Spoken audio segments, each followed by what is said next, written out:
All right, how you guys doing today? About to hop into a little reaction. The first things first, though, I just want to make sure y'all like that video up. You already know what to do. A little exit full screen. Scroll just a little bit. Like it back up. Then full screen it back up. You feel me? Today we have a reaction coming from Mr. Sean McDowell. I don't even care what the video is in its entirety, right? Like, I already see what's the best argument from God. 100 apologists answer. Description, he got a full results with a Google Doc spreadsheet and all that type of stuff. I'm liking a video regardless because it's talking about the best explanations for God or the best arguments, right? Because we can't fully prove it just by what we want to say, and that's why it takes faith, and that's why you gotta believe. So let's see what Mr. Sean got for us. Let's check it out. I asked 100 leading Christian apologists what they think is the best argument for the existence of God. William Lane Craig, Wes Huff, Nancy Pearcey, Alan Parr, Trent Horn, Stuart Connectley, and more. Some of the answers were completely expected, and some of them totally took me by surprise. We're going to look at 5 categories from the least cited to the most cited, most popular, and highlight some crucial apologists along the way. We're also going to look at why Os Guinness and Doug Groothuis wouldn't answer my question.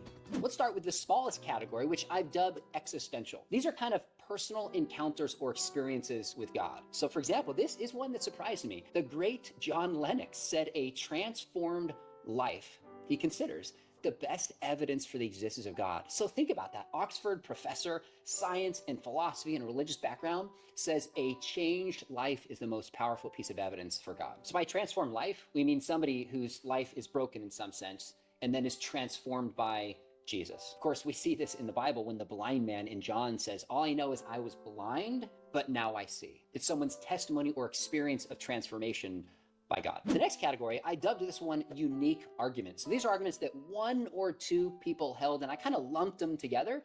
So J. Steve Miller, if you follow this channel, you'll recognize I've had him on a bunch of times to talk about near-death experiences. He's the only one that cited near-death experiences. Now, I think this is a huge growing field more apologists need to lead into, but he's done some amazing work on that. Trent Horn, a Catholic apologist, was the only one who said contingency. Now, this is a kind of causological argument, but it moves from the existence of contingent things, like the universe, that didn't have to exist, as saying the best explanation for its existence is a necessary being. Now, 2 people, Mary Jo Sharp and Ruslan KD, said the argument from reason. And there's different versions of this that C.S. Lewis and Alvin Plantinga gave, but it's basically a move from the reliability of our cognitive faculties to understand truth in the world to the best explanation being not some naturalistic blind process, but that we were built to understand truth in a certain fashion. There's some other arguments, transcendental argument, consciousness, and the argument from desire that people gave as well. Now, the third category, this was given by 15 apologists that I asked, and this is basically the evidence for Jesus. So this could be the life, the teachings, the impact, or the miracles of Jesus. They consider the best evidence for God. Now, this first one,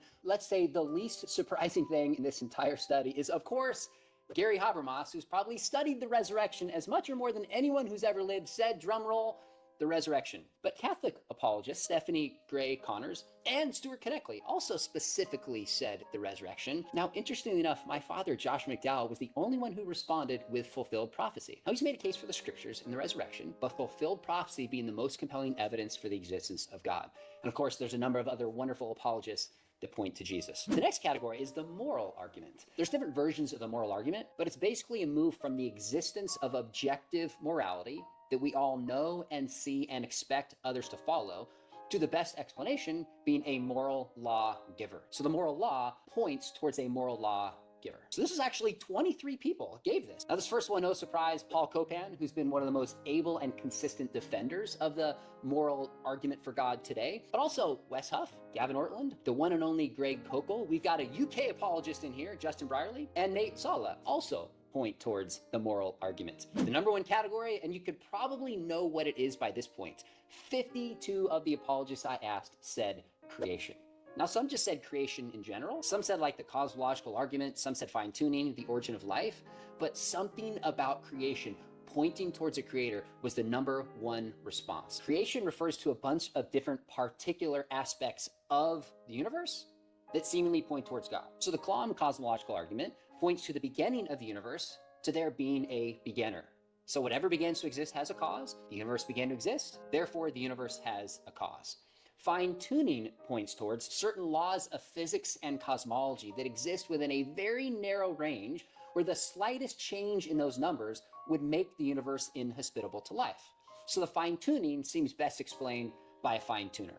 Others would be the origin of life. The amount of DNA you find in a cell, the complexity of information, points towards a mind or an author of life. Now, this first one will not shock you at all. Of course, William Lane Craig, when I asked him, he looked at me with a little smirk and he's just like, cosmological. The Kalam argument, of course. But two others kind of surprised me.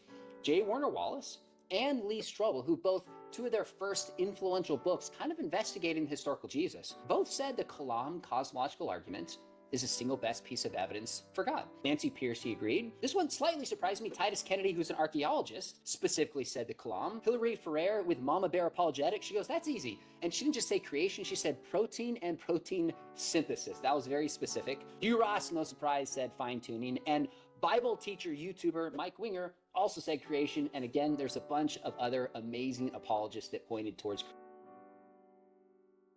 We might have to check out protein and protein synthesis, because creation as like he said, that's very Hugh Ross, specific. creation. And that is Specifically said the Kalam. Hilary Ferrer with Hilary Ferrer. I can't find anything that's long form. Can't find any long form videos about it, but maybe I'll do some detective work outside and see if I can see what that argument is. But regardless of the fact, a lot of these arguments so far is, you know, things we've checked before. We didn't really see what it meant to believe in these, you know, personal examples or like transformed life, how that may be an example, or hearing something along that line of being the best argument. Like a full best argument is just transformed life, or a full best argument is the near-death experience. Like I have to go back and as well check out that. But with protein synthesis, you know, that's something that these evolutionists or these biologists, whatever the case is, that may be something that they can just look up and say like, oh, this is why this is that and that's not that, right? It sounds like something scientific that can combat a lot of the pre-held notions, rather than just saying creation seems to point to a creator, morality seems to point to a creator, right? They don't like hearing that. So let's keep letting this rock. Mama Bear Apologetics, she goes, that's easy. And she didn't just say creation, she said protein and protein synthesis. That was very specific. Hugh Ross, no surprise, said fine tuning. And Bible teacher, YouTuber Mike Winger also said creation. And again, there's a bunch of other amazing apologists that pointed towards creation as the best piece of evidence. And I thought it was interesting that two apologists that I just respect and love and have had on this program didn't answer or wouldn't answer my query. But I think there's wisdom in why they don't.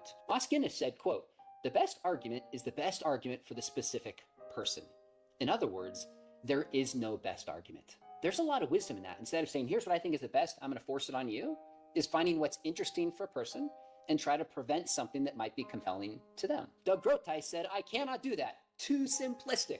It depends upon what best means. I'm a cumulative case guy, so I think we need several to make the case. Now, that didn't surprise me because Doug is a careful philosopher and wanted to nuance things. But there's something to be said. I actually think most apologists in this group would agree that it's not just one argument. It's the weight of different arguments, philosophical and moral and experiential and historical, that point towards the existence of God, and particularly the Christian God. And I know some of you watching this might be thinking, what's my argument? I actually really wrestled with this, but if I had to pick one, I think I would go with the moral argument. And I think the reason is because it's not just intellectual, although it is, it's experiential. We feel it.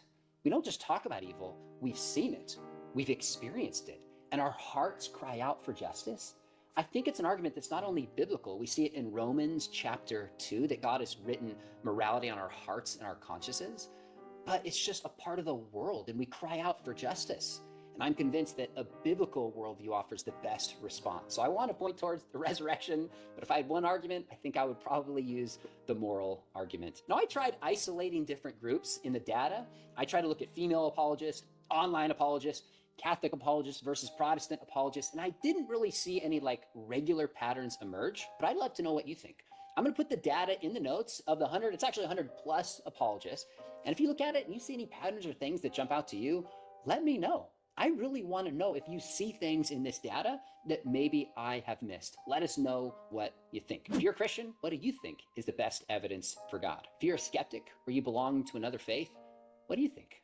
Really want to know what you think. Is there anything about the Christian faith you find compelling if you had to pick one and buy? So there's two comments that immediately jumped out at me when I was scouring through them. So one of them said that Alex O'Connor had his own take on like the quote unquote best argument, and that was that the sheer fact that you can find anything and make a case for God out of it kind of lends credibility, right? The fact that it can be God's evidence in so many different facets, so many different ways, that you can create this argument, or that things you can look to create an argument, that they're all over the place, right? That in itself is just kind of like, it lends some truth there, right? Because if you just said, well, you can't disprove this thing, and this can point to it because of this, and this can point to it because of that, and it's like, you can't disprove it,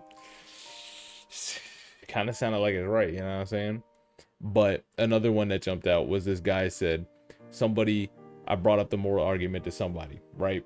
And they said to me, well, I got a problem with God because he made me evil. And the guy says back to him, okay, so you have a problem with a God who made you evil. So it almost sounds like he took that responsibility onto himself and bore that cross himself rather than blaming you, right? He made you evil. He fixed it by suffering for you, right? Now, I will say personally, I think the thing that drove me the most to this feeling as confident in my faith as I am is the creation argument, right? And evolutionists will love to say, well, you don't understand what you're talking about. You don't know. It's like, broski, you really gonna tell me the world is 4.6 billion years old? You're really gonna tell me we understand 300,000 year half-lives when science really just popped around the way that it did, like in terms of radiometric dating at the most 200 years ago? You think we getting that junk right 100% of the time? No. You think I will say the Chicxulub crater off the coast of Mexico is the best evidence that I've seen for the dinosaurs disappearing.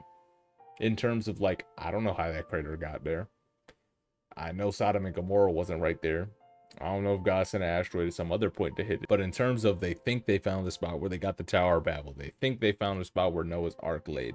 They think that they know where Jesus was buried. They all these different things. They all compound, right? And the Tower of Babel and Noah's Ark specifically point to like a more creationist leaning thing, because it's like that's early in the thing. But also just the fact, like, I can't believe in evolution, right? I can't believe in it. If there was like some overwhelming proof, right? Because there's too many things that I just see logically that don't add up, right? And to me, that's why I can't believe it. But I'm thinking about doing a series on here where I literally go through and I read research papers and I give my thoughts, but not I give my thoughts and like I hate on it. Like I literally put the time in to understand and study this stuff, you know, outside of like the educational field, because I think that freelance, like, degrees are useless. I have my degree now, but like everything you could want to learn is online. In terms of that, like, I ain't need to go to college for this. If I searched long and hard enough, I could understand everything I wanted to know about the educational field, about teaching kids and all that type of stuff. But I'm in here because they just condensed it for me. They gathered all the materials for me. And even then, they're picking stuff that they think is the best. That's not always what's true. Same way that science is always picking things that they think is the best. And that's not always true. So that's my thing, is mostly creation. I just can't believe in evolution. I can't believe the earth is that old. In terms of like, it doesn't make sense. It doesn't make sense that a bunch of little cells became what I am, consciousness. You can't explain consciousness. We don't even understand it. You know what I'm saying? There's still things we don't understand. And it's like, if you think we can understand it, why haven't we? You know what I'm saying? But that's for me. That's my argument. All right, that's gonna be the end of the video. Hope you guys have yourself a fantastic rest of your day. Peace.